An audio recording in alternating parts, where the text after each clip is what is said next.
Di sebuah kampung kecil yang terpencil, dikelilingi hamparan sawah dan jalanan berbatu, hidup seorang gadis muda bernama Lela. Setiap pagi sebelum matahari benar-benar terbit, ia sudah berjalan kaki sejauh 3 kilometer.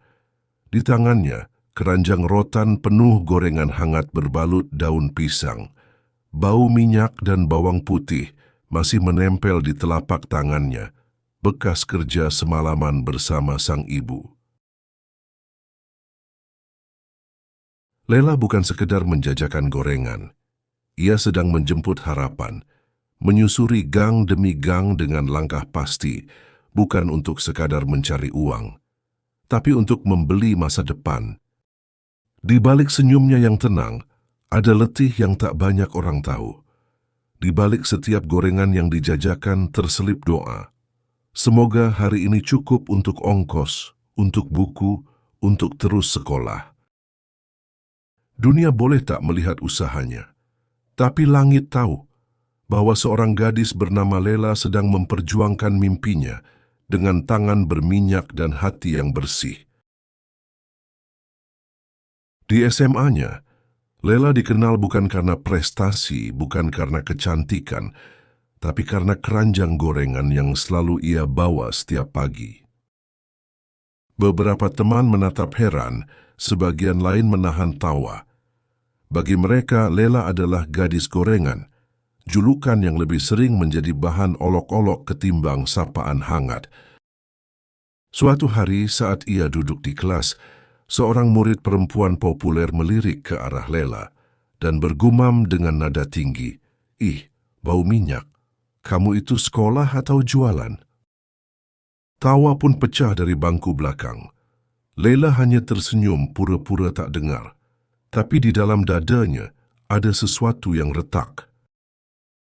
Yang lebih menyakitkan bukan ejekan teman-teman, tapi ucapan dari seorang guru. Dalam kelas bahasa Inggris, saat semua siswa diminta menyebutkan cita-cita, Lela dengan mantap berkata, "Saya ingin kuliah ke luar negeri dan jadi dosen." Sang guru mendesah pelan lalu berkata dengan suara pelan, namun cukup keras untuk membuat kelas sunyi, "Lela, kamu itu anak penjual gorengan. Cita-cita boleh tinggi, tapi kamu harus tahu diri." Kata-kata itu seperti palu godam yang menghantam keyakinannya. Tapi Lela tetap duduk tegak. Ia tidak membalas, tidak menangis, hanya tersenyum kecil sambil mengepalkan tangan di bawah meja. Sepulang sekolah seperti biasa, ia langsung pulang untuk membantu ibunya. Tangan kecilnya yang belum sempat istirahat langsung sibuk mengaduk adonan, mencetak tahu isi, mengiris cabai, dan menyiapkan keranjang jualan. Menjelang sore, ia berjalan keliling kampung menjajakan dagangan. Ada yang membeli, ada yang menawar dengan harga tak masuk akal, dan tak sedikit yang menolak mentah-mentah. Pernah sekali, seorang pemilik rumah menatapnya dari balik pagar sambil berkata, "Anak sekolah kok jualan, ganggu aja." Tapi Lela tak pernah membalas. Ia hanya membungkuk pelan, lalu melangkah pergi dengan kepala tetap tegak. Di tengah semua hinaan dan tatapan sinis, ada satu hal yang tak pernah ia buang, yaitu mimpinya. Di tengah segala keterbatasan, Lela punya satu kekuatan yang tak bisa diukur uang, yaitu semangat belajar yang tak pernah padam. Ia duduk di bangku paling depan di kelas. Catatannya rapi, coretan stabilonya berwarna-warni. Tapi tak ada yang peduli. Teman-temannya sibuk bersuah foto atau membicarakan tren terbaru di media sosial. Sementara Lela diam-diam menabung uang receh demi 1 jam di warnet. Di sanalah ia menghabiskan waktu. Bukan untuk main game, tapi untuk belajar bahasa Inggris lewat YouTube. Ia menonton video wawancara beasiswa, mencatat kosakata, menirukan pelafalan, bahkan merekam suaranya sendiri, lalu memutar ulang untuk mencari kesalahan. Suatu siang yang terik, Saat ia sedang membantu ibunya mengemasi gorengan, ia melihat selebaran di papan pengumuman sekolah, program beasiswa S1 ke luar negeri, pendaftaran, dibuka. Matanya terpaku, tangan yang masih berbalur tepung berhenti bergerak. Selebaran itu seperti cahaya kecil di ujung terowongan panjang, tapi begitu teman-temannya melihat ke arah yang sama, komentar sinis pun terdengar. "Ngaca dululah, anak gorengan mau ke luar negeri." Lela tersenyum lagi, senyum yang sudah terlalu akrab dengan luka, tapi kali ini ia tak hanya diam, ia mulai bertindak. Malam hari, setelah semua gorengan habis terjual dan rumah mulai sepi, Lela menyalakan lampu kecil di kamarnya. Ia menulis esai panjang dalam bahasa Inggris, menjelaskan siapa dirinya, kenapa ia layak diberi kesempatan. Ia latihan wawancara depan kaca, mengulang-ulang kalimat yang sudah dihafal di luar kepala. Kadang listrik padam, kadang air mata jatuh tanpa alasan, tapi Lela tidak berhenti. 3 bulan berlalu, hari pengumuman datang. Saat itu ia sedang membantu ibunya menggoreng tempe. Minyak mendesis, aroma bawang merah memenuhi dapur. Lela membuka email di ponsel tuanya dengan tangan berminyak. Dan di sanalah satu kalimat mengubah hidupnya. "Congratulations, you have been accepted." Ia menatap layar itu lama, lalu perlahan-lahan air matanya jatuh, dan akhirnya pecah dalam isakan pelan. Ibunya menghentikan aktivitas, memeluk Lela dari belakang tanpa tahu sepenuhnya apa yang terjadi. Tapi satu hal yang pasti, untuk pertama kalinya Lela bisa bermimpi lebih jauh dari gang sempit tempat ia menjajakan dagangan. Hari perpisahan sekolah menjadi momen yang tak terlupakan. Kepala sekolah memeluknya dengan bangga. Teman-teman yang dulu mencibir mulai bersikap canggung. Bahkan guru bahasa Inggris yang pernah bilang, "Jangan mimpi terlalu tinggi," kini duduk diam di pojok ruangan, menatap Lela dengan senyum yang entah menyimpan haru atau rasa bersalah. 5 tahun berlalu. Jalan-jalan kampung masih sama, berlubang dan berdebu.